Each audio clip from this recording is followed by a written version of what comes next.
ridiculous. Well, here's the thing. Maybe. Sometimes. Tell me about this. I want to know more. Oh, yeah. No. Holy cow. We've had a lot of fun. So I guess I have to follow up on the saga of my bathroom remodel by reporting in today on the city inspectors who came today to take a look at it. And the first time we had them come out was when the job was like in the middle of its run. And it was super easy. They came, they signed something, they left. So I was hopeful that maybe the same thing would happen. So 3 different people had to come: building, plumbing, and electric. All scheduled for today before 3 o'clock. So the first one came bright and early. Nice man came in. He was the building inspector. Came in, looked around, 30 seconds and said, "Looks good." Signed a little piece of paper and left. Next person to come is the plumbing inspector. And I'm a little nervous because we had a shower put in, we had a sink put in, we had the toilet taken out and put back in. Quite a lot of plumbing, right? So he comes in, he turns on the shower, he turns on the sink, he flushes the toilet, he signs his little piece of paper, he's out of there. So now all we have is the electrical inspector. And all that was done electrically was a light fixture existing light fixture was replaced, and the handyman insisted on changing the outlet from just a light switch to a light switch and a plug because we had no plug. We've never needed a plug. I said, we really don't need a plug. Oh, you gotta have a plug. You gotta have a plug. So that seems like if the the walls and all the building stuff was okay, and if the plumbing stuff was okay, electricity shouldn't be a piece of cake, right? So you see where this is going. So the electrical guy comes, he walks in, he looks at really all he has to do is look at the light switch. That's pretty much the extent of he says, "Oh, it's the wrong kind of plug. You need to have a protected outlet because it's next to the sink. This is the wrong thing."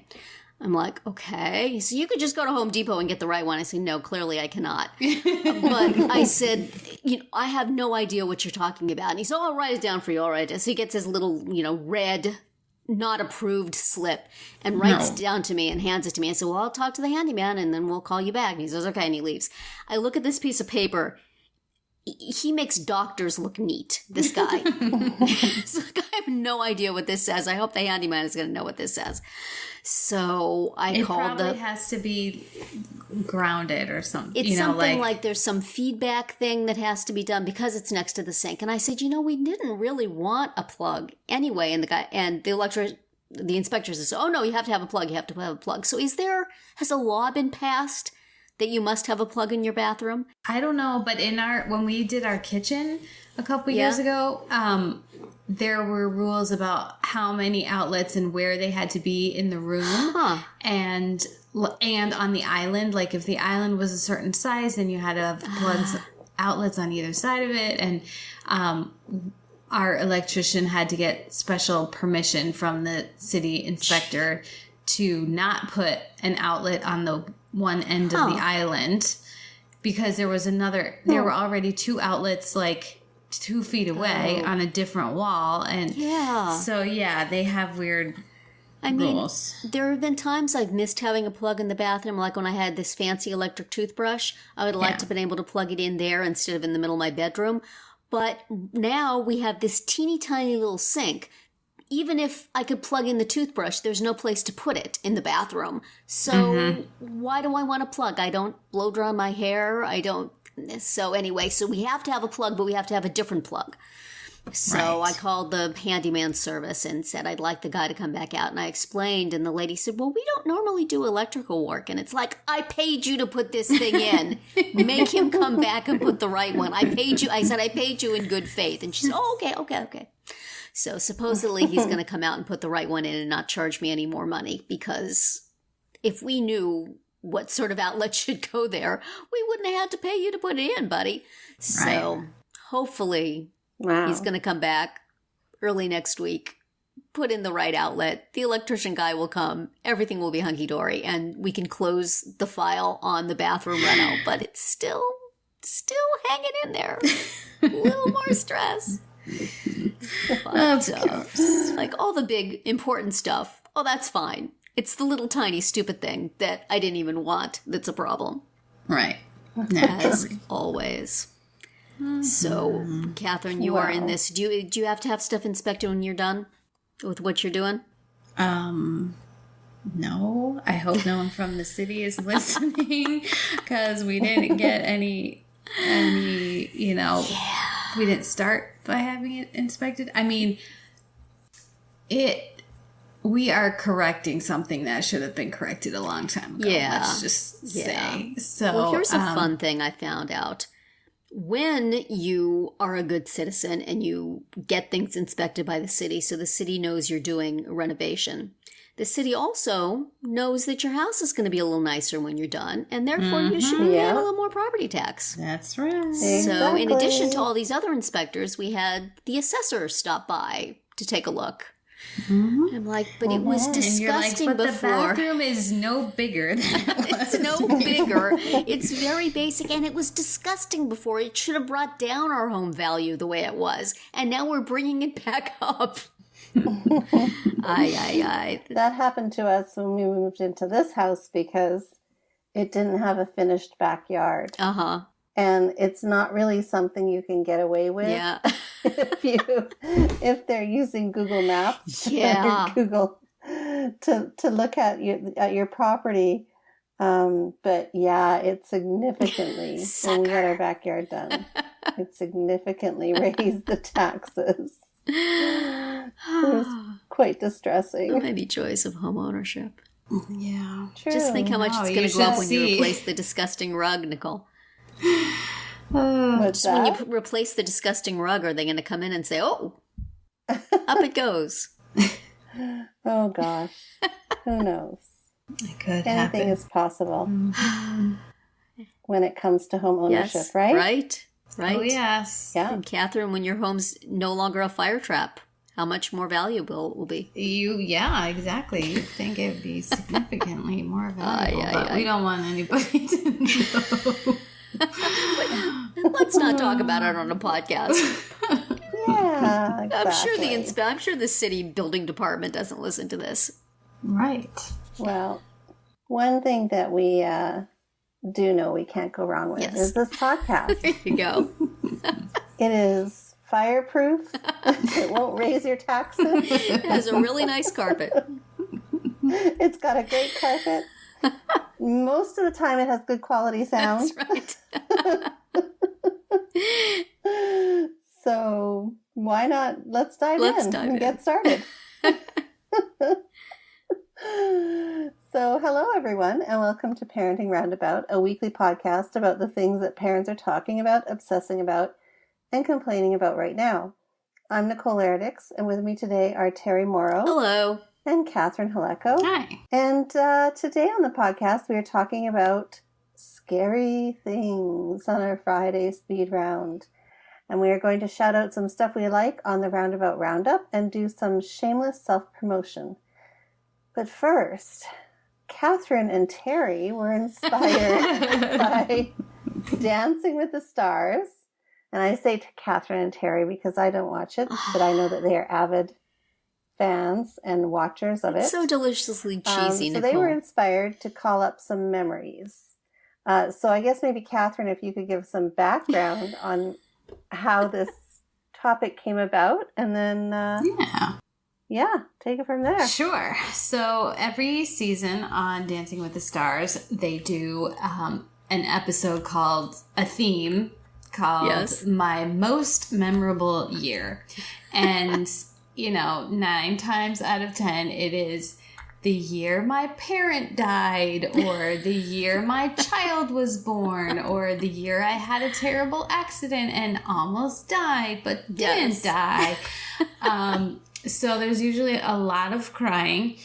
And this week was no exception. You can listen to our round 2 from this past week to hear all about it. But then, so we decided, hey, we could talk about our most memorable year, and all we have to do is talk about it. We don't have to choreograph a dance go along with it because you can't see us.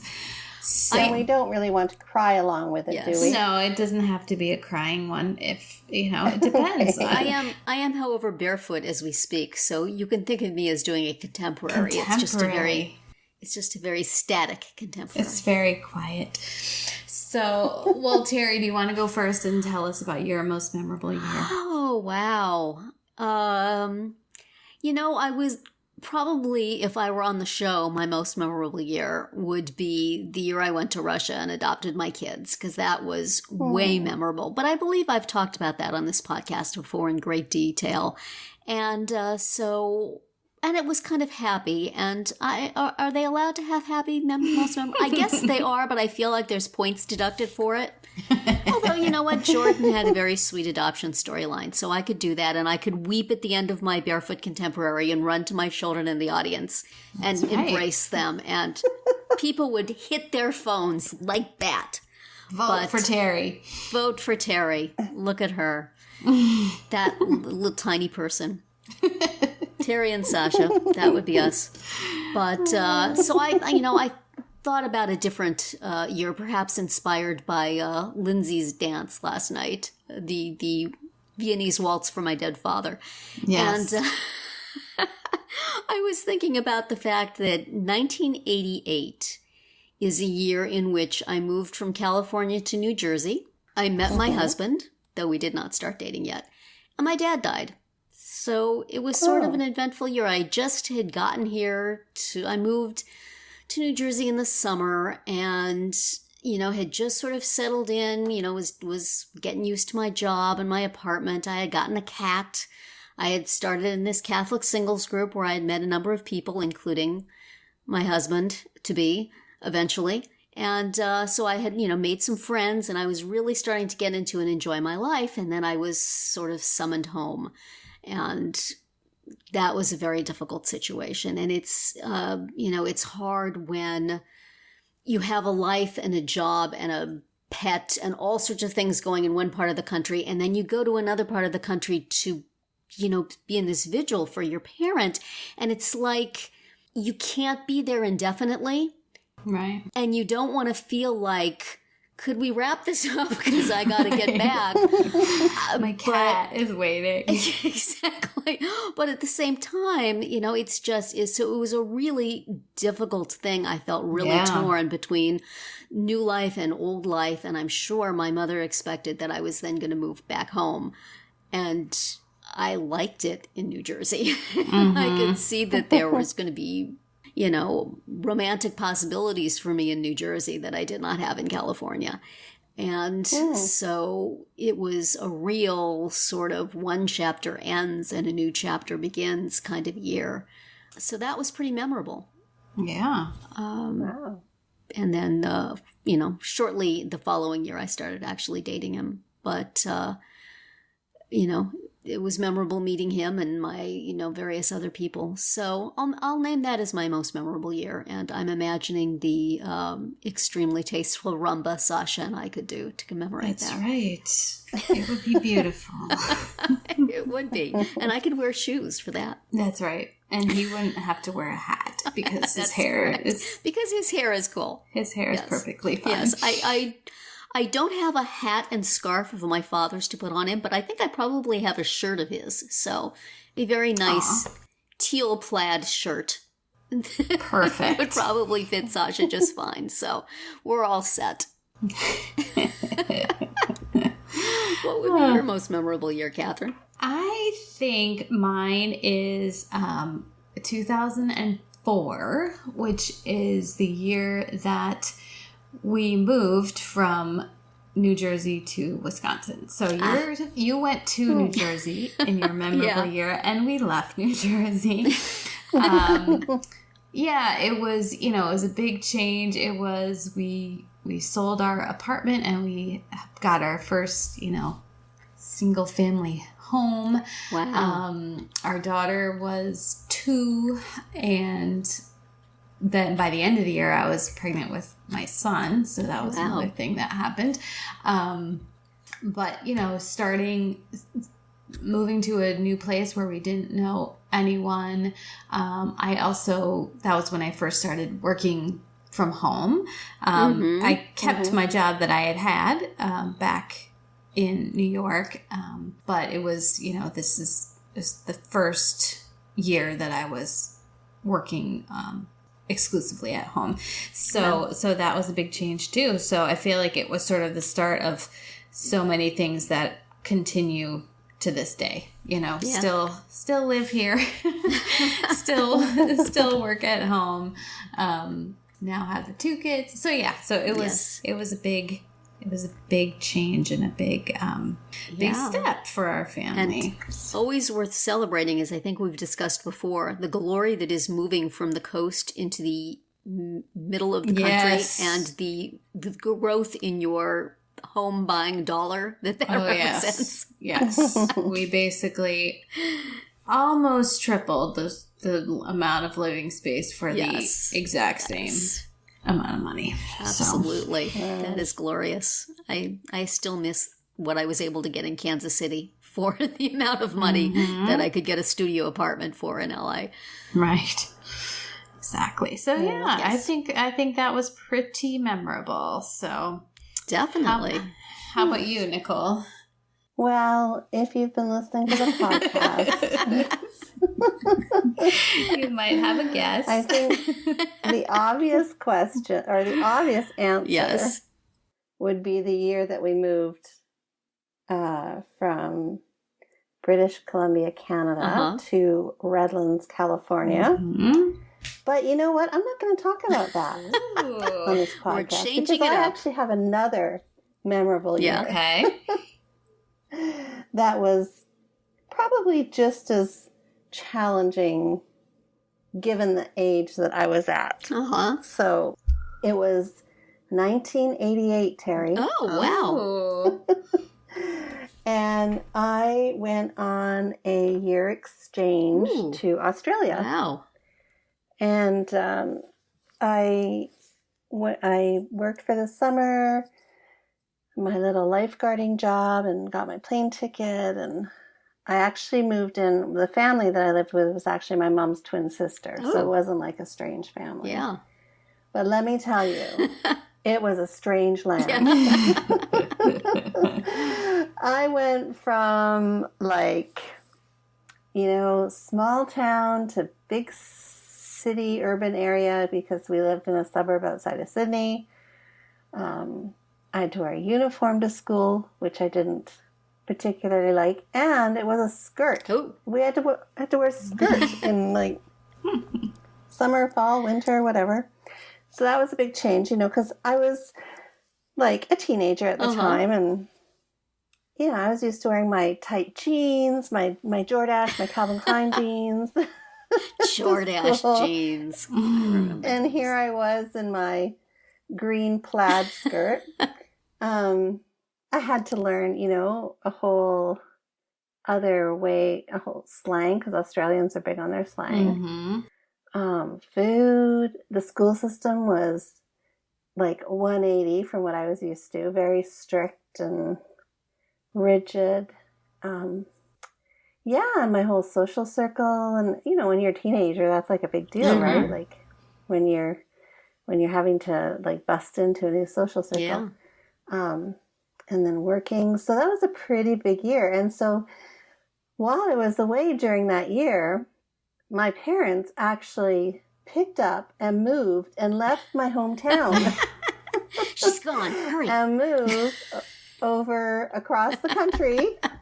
Not just down the street, but they moved cross country to a city outside of Vancouver, British Columbia. So when I came home, I didn't actually go back home to my hometown, to my old friends. I had to start again. Oh, man. That's not fair. Brand new high school and another social circle. And it was my senior year. Oh, so man. That was challenging. It was the last 6 months of my senior year. And that's really hard. In terms of social and emotional development, that was a huge year for me. Right. So it was a big change, and just change in schooling and friends and environment, and it was pretty.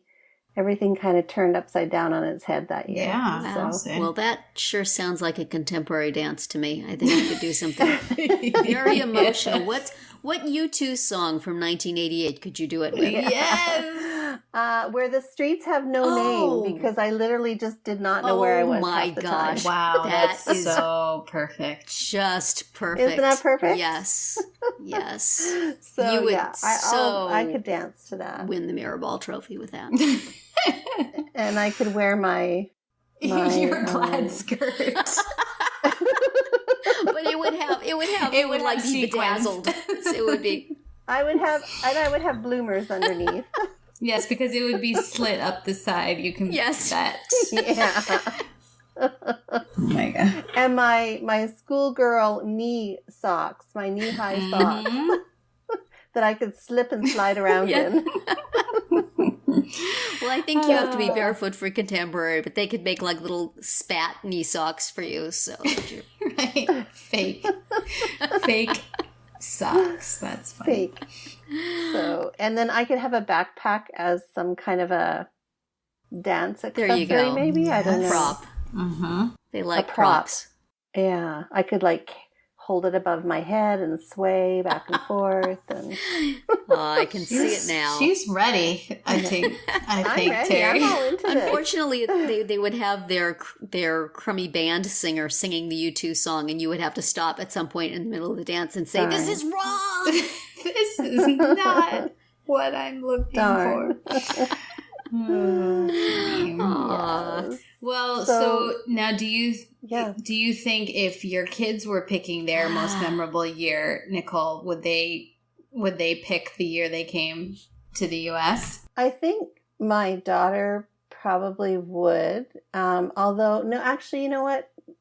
She had a very sad event that kind of overshadowed that time in her life. So I think she would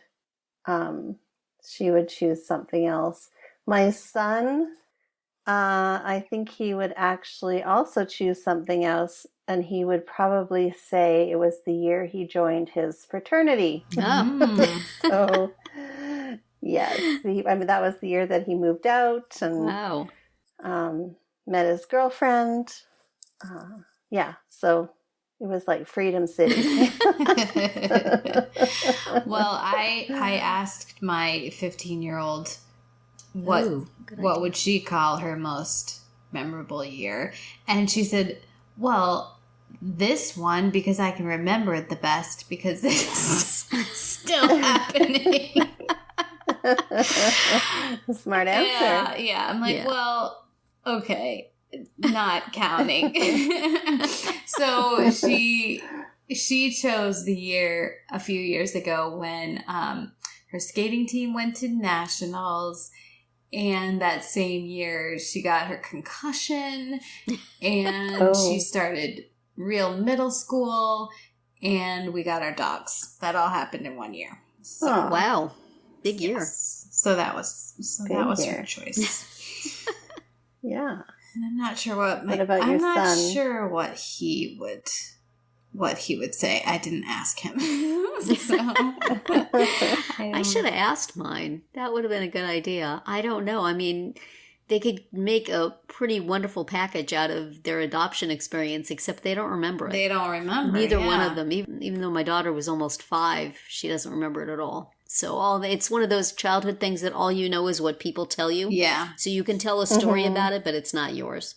Mm-hmm. So they, and each of them has had a scary hospitalization experience. So it might have been that. Those would make nice packages on the show. They could milk some trauma out of that, Yeah, but my daughter has had a big hospialization too. Yeah. She was pretty little. That could be. I'm not sure how much my son remembers of his, other than we constantly remind him of how he went into the ER and went up to the front desk and screamed, "It hurts, make it stop!" So that was memorable to me, and we got in. So that's a good way to get their attention, though. Right. It was not discreet. But other than the trauma, they might say I think the year we moved to this house is something that they remember. Mm-hmm. They remember that. They don't remember the old house all that well, but they remember this transition. So that might be something. But they got a few things to choose from. Yeah.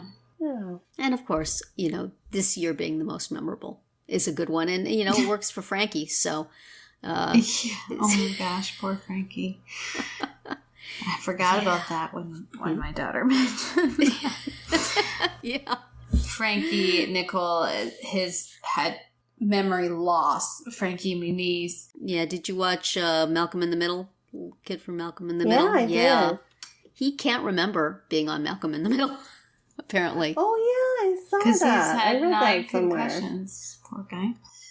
9? Yes. Oh, I didn't read that part. I just saw the headline. Mm-hmm. Yeah. Wow. From what? He didn't say. He'd raced cars for a while. Maybe it was from that. The article I saw today said that the concussions were before he raced cars. What the heck was he doing? I don't know. Was he like in the wrestling for a while? Or was he football? in the NFL? Like, he's a little dude. I don't think he was doing football. Wow, that's crazy. Yeah. Poor guy. Yeah, very cheerful though. Huh. He is. He's doing very good on the show. Mm-hmm.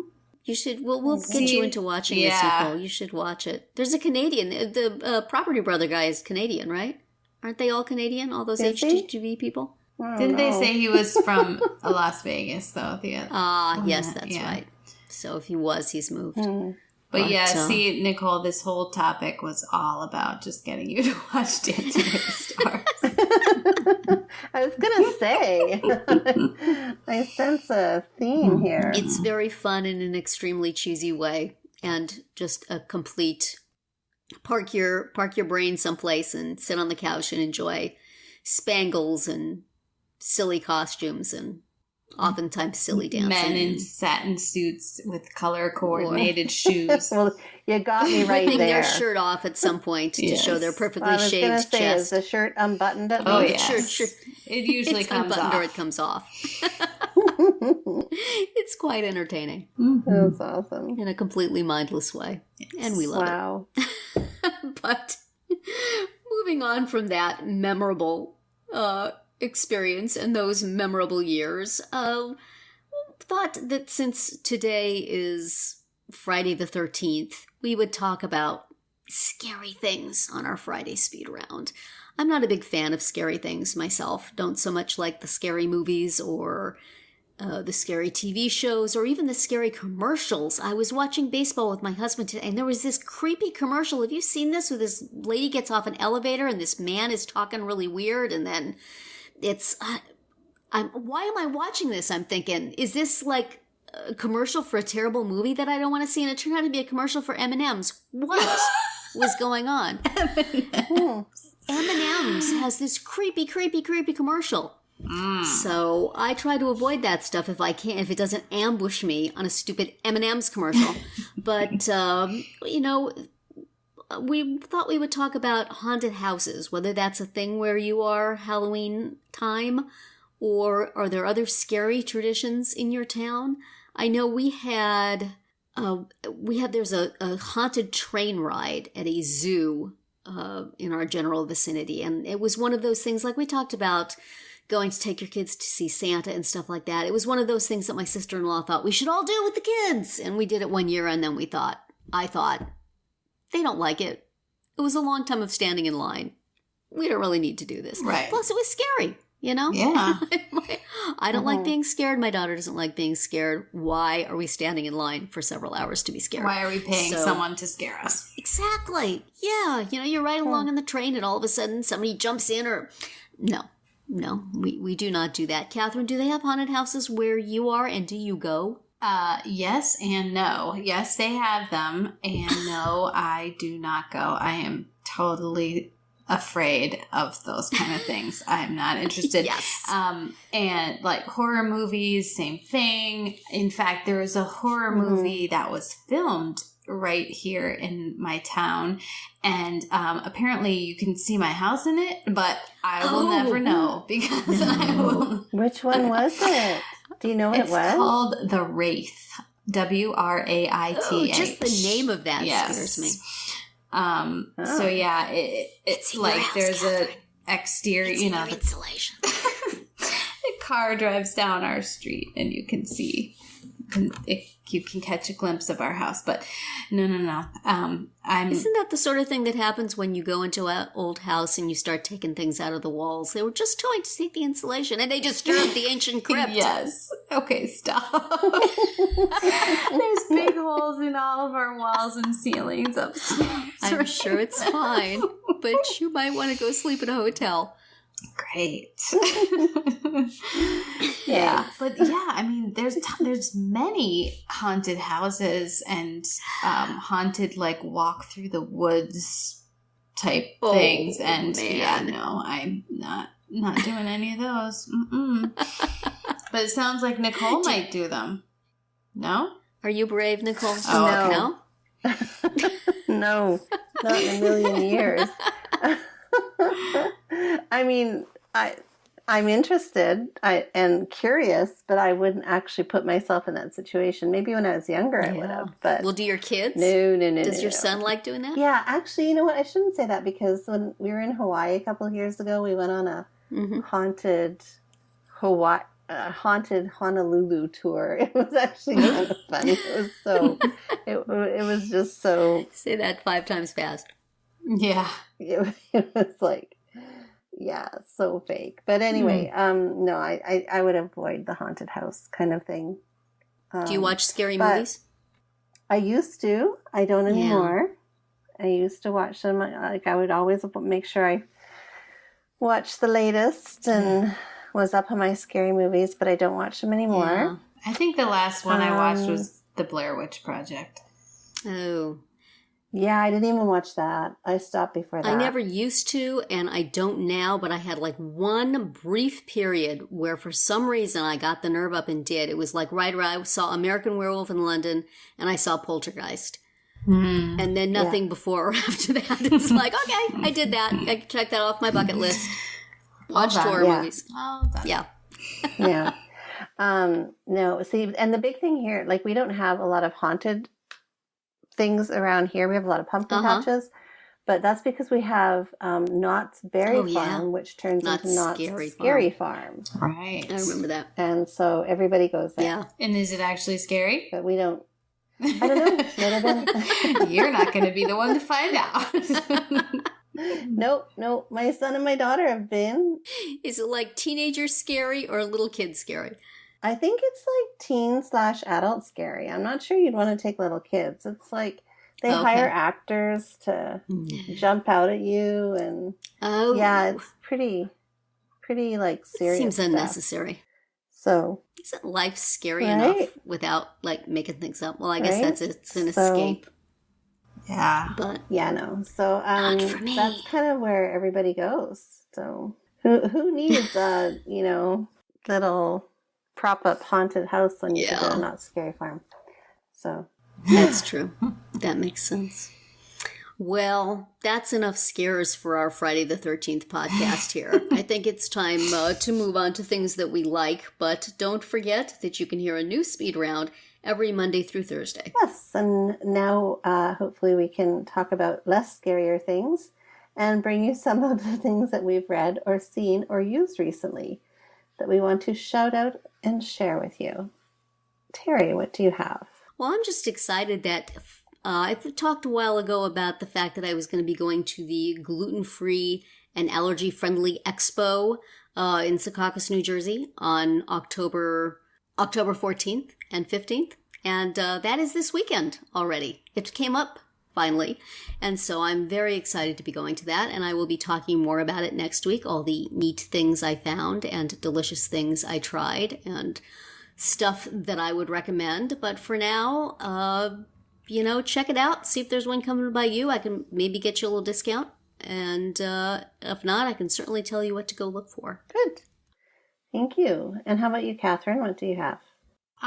Speaking of snacky things, I just I just received a sample of some new Clif Bars products, and they have the regular Clif Bars and then the Z Bars that are they're lined for kids. Yeah.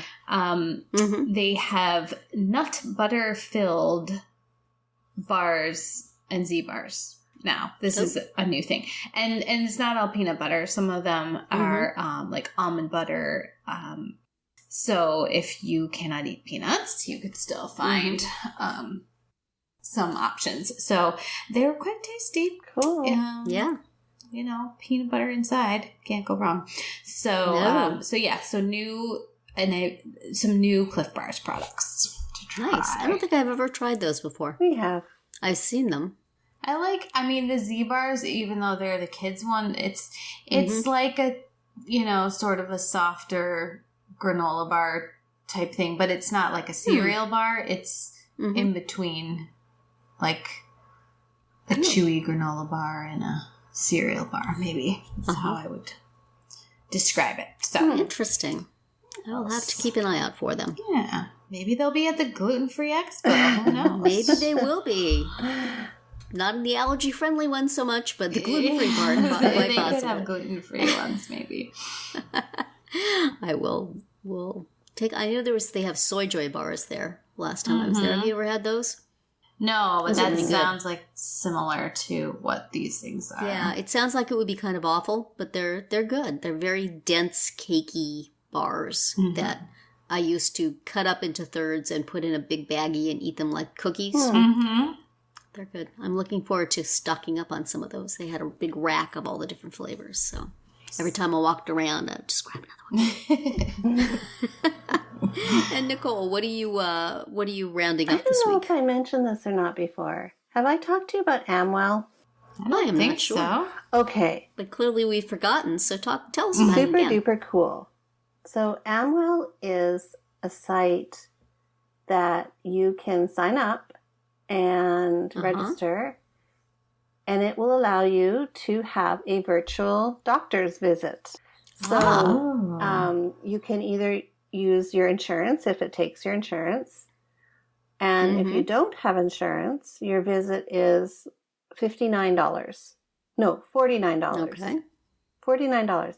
And they can diagnose you, like you actually see the doctor on the screen. So you kind of do, it's like a Skype platform. And I've actually used it a couple times when I was really, really sick with the flu back in the spring. And I could not drag myself to urgent care. I had a virtual doctor visit on Amwell. The doctor and I chatted, and he could see, like, you know, my symptoms and stuff, and he asked me about them. And then he said, well, I'm going to, you know, give you some flu medication. He sent them to my pharmacy. My medication was ready, like, within 20 minutes. My husband went and picked it up, and I did it all from the comfort of my couch. That is like the future It of was medicine. so awesome. And my cousin, when she was here from Australia, she had a very bad cough, and it wasn't going away. And so I said, well, let's try this Amwell thing. I mean, she didn't have insurance, right? And she said, okay. So she went on there, and I thought, well, maybe it'll be different quality because she's paying cash. But nope, had the same great visit, and with the doctor, like, you know, really helpful. And he sent some medication to the pharmacy, and yeah, she just paid with her Visa, and that was it. So wow, it was so super cool. And you can either do it from your laptop or your phone. And wow. Yeah, I thought it was so much better than waiting in an urgent care, like feeling so sick. So anyway, that is my shout out. We have something like that through our insurance. Teledoc, I think it's called. Use it. It's awesome. It's more and more going to be the thing, I think. It's so convenient. We're going to have these virtual visits. I totally recommend it. Think it next time I need it, I'm going to try it. Because we know how you like to stay home. That's right. I was trying to explain to my husband that these services exist, and he's like, how can they tell something if you're not there with them? And I'm like, well, I mean, half the time I feel like my doctor's barely looking at me. Exactly. So it seems okay. But it will be interesting to see what sorts of things they can diagnose and what sorts of things they can't. Yeah, it's very cool. So those are the other things we've read or seen or used. And now we are going to, for our final segment, do a little shameless self-promotion and direct you to some things that we have produced and that we think you should take a look at. So, Terri, what do you have listed? Yeah, well, I still haven't really produced anything new, but on my Mothers with Attitude site, I have something. I put it up quite some time ago, and I can't remember if I mentioned it here or not, but way back when on my About.com site, I had written these things called Love Notes for Special Parents that sort of combined my greeting card writer past with my special needs writing present.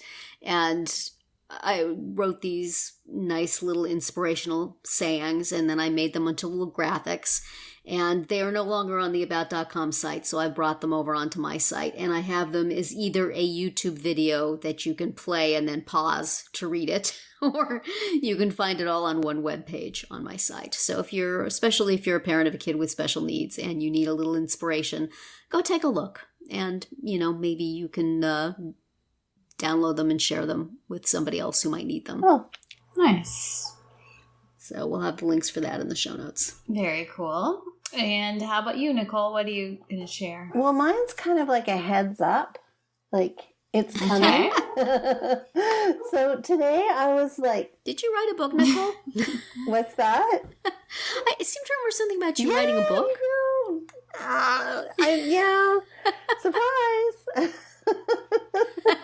But no, get this, even better. It's actually not. I'm not going to actually. Well, I mean, I have written a book, and it's going to be published soon. But even more exciting, I went to Amazon, and I was like tootling around on Amazon, and oh my goodness, I actually have a page on Amazon. My book is listed there. It's all there and set up for pre-sale. So, wow. Yay! So, there's no image, and they have some of the information wrong, so I think it's kind of like a placeholder, but it looks like it's already set up. Still. You could, pre-order. So, which is so funny because I'm still doing the edits on it. But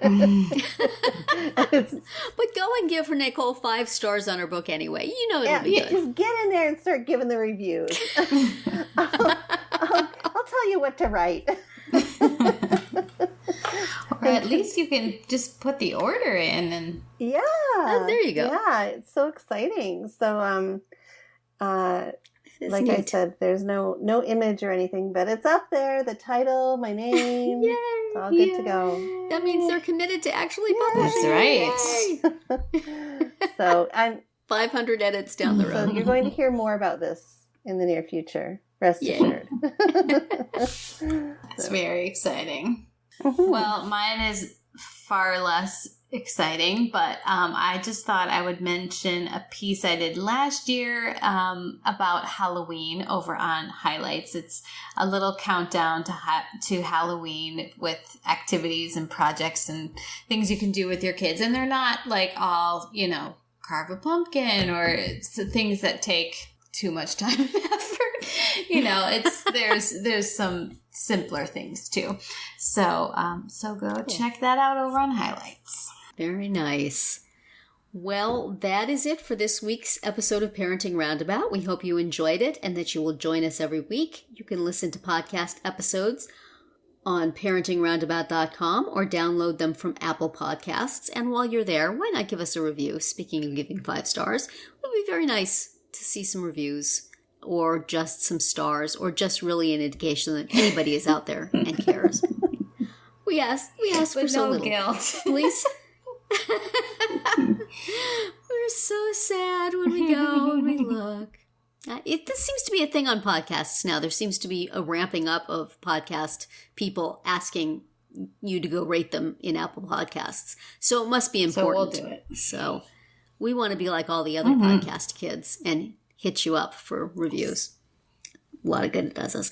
Please subscribe so that you get all of our podcasts and mini podcasts. You can also follow us on Twitter, where I am at Mamatude, Catherine is at Echo, and Nicole is at Nicole Eridix. You can also follow the podcast on Twitter at Roundabout Chat, and look for us on Facebook, Pinterest, Tumblr, YouTube, and Instagram too. Best of all, stop by our podcast page at parentingroundabout.com and read recaps, find links on all the stories we mention, and talk back in the comments. Thanks to John Moran for providing our in and out music. And if you like that music, check out his website at johnjmoran.com, because he maybe will have something for you as well. And I wish everybody a great week.